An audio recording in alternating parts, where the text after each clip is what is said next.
కష్టం లేనిది ఎవరికి? కొందరు కన్నీళ్ళతో చెప్పుకుంటారు, మరి కొందరు చిరునవ్వుతో దాచుకుంటారు. నాకున్న కష్టాలు బాధలు నీకేం తెలుసులే, నీకు వస్తే తెలుస్తుందని కొంతమంది అంటారు.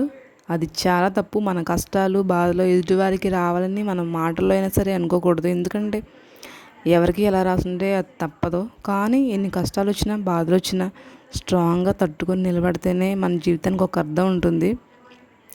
ఎవరికి ఎప్పుడు ఏం జరగాలనేది అది మన చేతుల్లో ఉండదు కదా. ఏదో జస్ట్ చెప్పాలని చెప్పాను అంతే. ఇక ఈ వీడియో విషయం ఏంటంటే, ఏదో పని మీద లాకర్ ఓపెన్ చేస్తే కొన్ని మెమోరీస్, నా కూతురి చిన్నప్పుడు చిట్టి బుజ్జి బుజ్జి గాజులు, తన ఫొటోస్ కనిపించాయి. చాలా బాధ అనిపించింది, సంతోషం కూడా అనిపించింది. ఎందుకంటే నా కూతురితో పాటు నా కొడుకు కూడా కనిపించాయి. కొన్ని మెమోరీస్ ఎప్పటికీ మెమోరీస్ లానే ఉండిపోతాయి.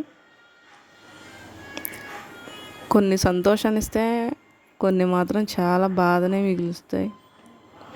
చిన్నప్పుడు నా కూతురు ఎంత క్యూట్గా ఉండేదో, నా కొడుకు కూడా, ఇద్దరు చాలా క్యూట్గా ఉండేవాళ్ళు.